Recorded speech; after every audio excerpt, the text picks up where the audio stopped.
Hey there, YouTube Nation. Knife Guy Rick here with another knife review. And today we are looking at the CRKT Eros. So this is a flipper knife designed by Ken Onion through the brand CRKT. For those of you that might not be familiar with CRKT, again, it's an acronym that stands for the name of the company, which I can't completely remember off the top of my head. But it is an American-made company, or American-designed, let's say. It's an American-design company. So all of these knives, or the vast majority of these knives, these CRKTs, are manufactured in either Taiwan or China.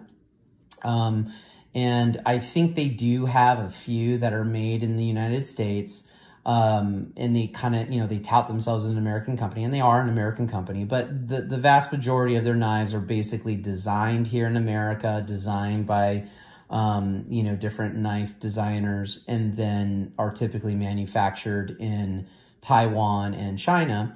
And so what that does is that does make this basically a budget knife. So you can find a lot of great knives under the CRKT brand that, are anywhere from, maybe as low as 30, 40 bucks. And, maybe they go up to $80, which is definitely cheaper than some of the $150 or $200 or $250 knives, that are the kind of premium American brands. So, I do like it because it's a nice knife. It's attainable. It's, not very expensive, but it's still a good quality product.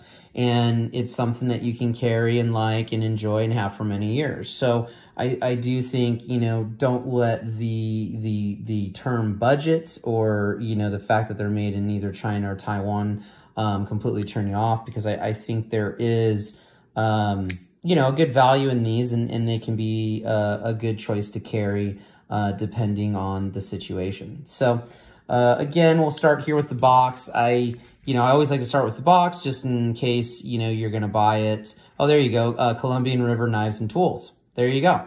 So I didn't have to remember what CRKT stood for. So there you go.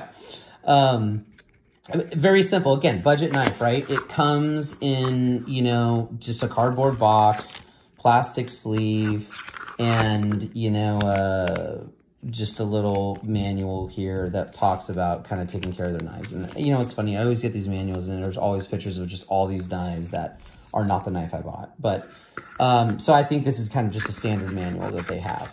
And there's the plastic. Like I said, nothing to write home about with these boxes. These are budget knives, and the money's in the knife. And, you're not getting the fancy box, which, you don't really need anyway, but, there you go. All right. So let's, we're going to go over, if you're new to the channel, I like to show the box. I talk about the knife a little bit. We're going to go through the specifications. I discuss, what I like, if I like the knife, how I've enjoyed carrying it. And then who I think the knife, might be a good fit for. And if I think there's some people that might not like the knife, kind of, what the reasons might be for that. So, just again, to go over the specifications of this, we're looking at a blade length of basically 2.84. So just under 3 inches. So if you live somewhere where you can't have a knife over, 3 inches or larger, this fits the bill. The handle length is 4 inches. So, you're looking at a knife that's just under 7 inches total length. So it is slim, it fits really well in the hand. I like how it fits in the hand. And it is a smaller knife, but it still gives you a good grip. So let's compare it to some other knives just to give you that size. A lot of people have, a PM2. So this is that, that larger blade. I think it's 3.3 inches. I haven't looked in a minute, and then here is the PM3, which this is just under 3 inches. So these blades are really lengthwise a lot more in common. So I just like to show this. I'm putting it on kind of the clips up so you can see them flat. So you can get a better idea of what that looks like. But you know, what I like about this knife is I like that it has a very slender blade. It almost feels like a boot knife. You know, I think you've seen those knives online where they're very kind of long and slendery, and some of them will even have blades that are almost 4 inches long, and they're almost like, you know, you'd put it in your boot. You know what I mean? So this is kind of similar to that. I'll take this one away and bring out another one of my favorite, you know, sort of sub 3 inches, which is that Osborne 945. You can see, I think this might be more compatible size-wise. You know, again, right, you're looking at, you know, this knife up top is, you know, $200. This knife right here is, you know, 150 or something like that. And then this knife right here is $50. So, again, these materials, especially the blade materials, are a lot higher end, you know, and these are premium made in America brands. This one specifically is made in Taiwan, which actually a lot of people prefer the Taiwan versions over the Chinese versions just because they find that the Taiwan knives seem to have better quality.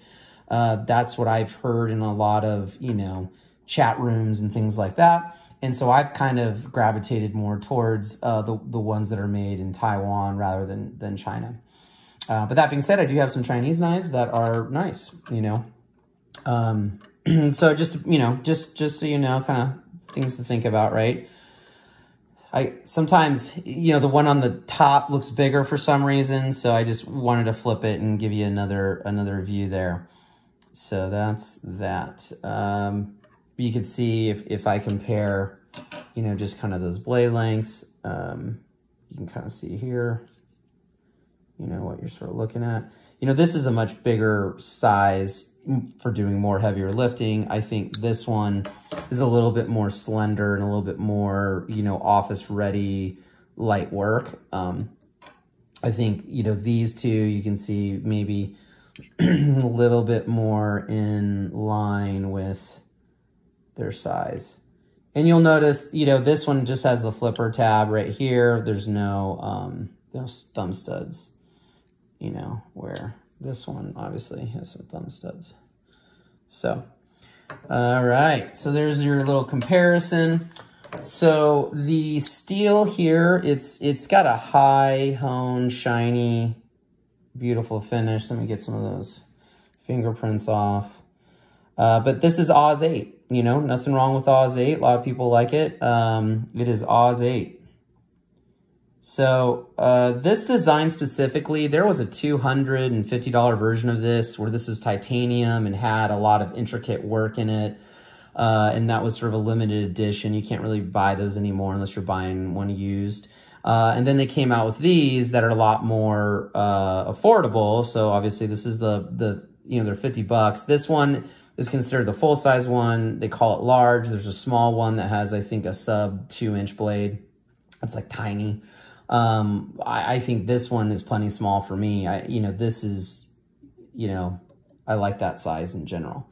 Again, you're looking at the, you know, tip down carry, which Ken Onion seems to like. He has, you know, the tip down carry and, you know, has a lanyard hold there. So that's just how he rolls, and most of his aren't, you know, they're not deep carry or anything like that. So, you know, you got about that much sticking out. Again, it's kind of slim, and, you know, I feel like you put it in a suit. It's sort of fancy. You know, I've heard people refer to it as like a church knife, you know, taking grandma to church.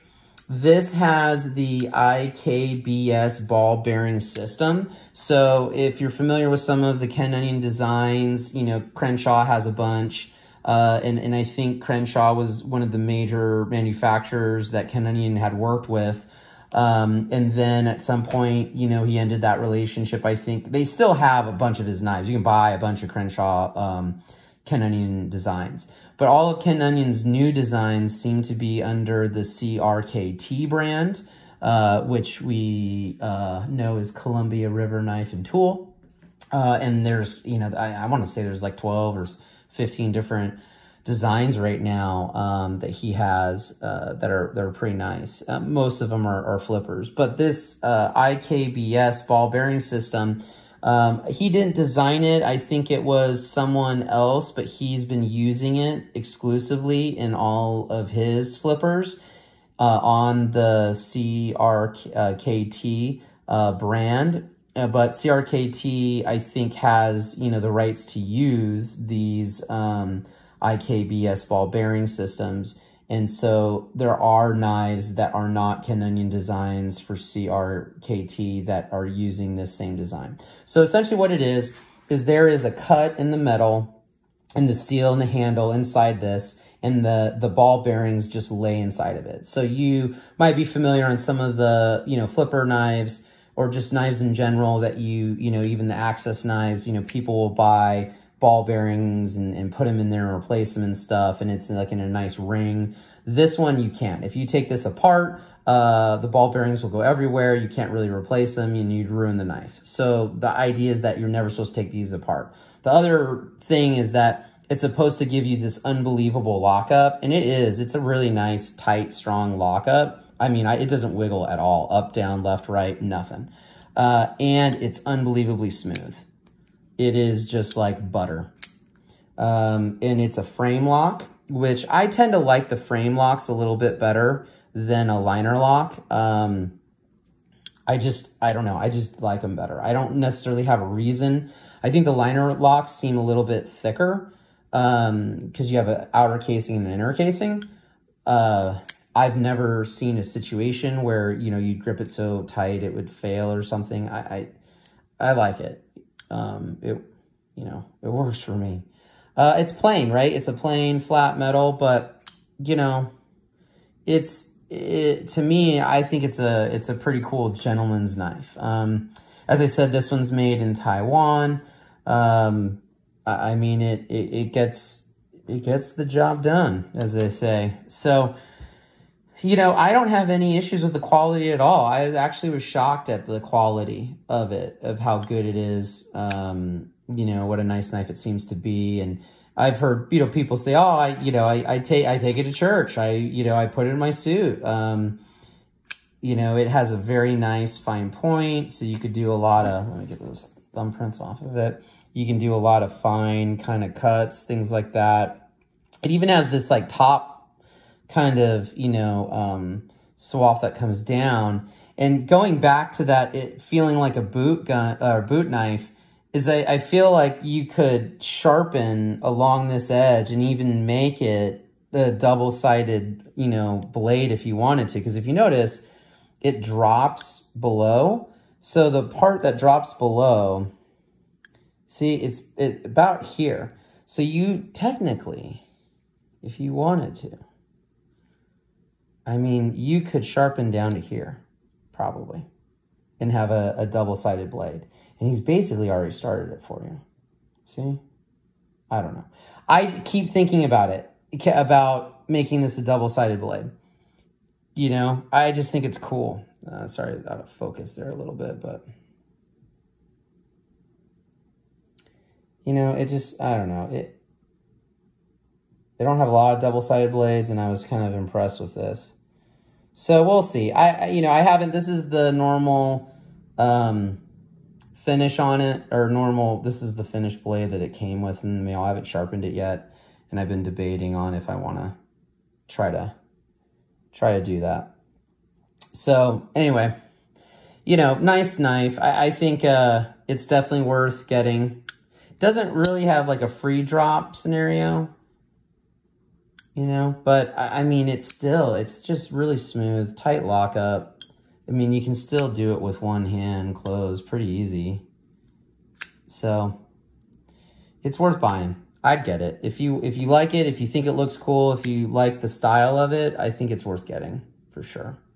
So, and again, just under 3 inches. So if that's something, but again, if you got a knife that has to be under 3 inches, you probably can't have a double blade on it, right? But it's good. Like I said, fits in the hand. I don't know if there's anything else to really say about it, but I'm a fan. So you know, as always, like, subscribe, leave a comment in the comments. If you have this and you've been loving it, let me know. If you have it and you don't like it, let me know why.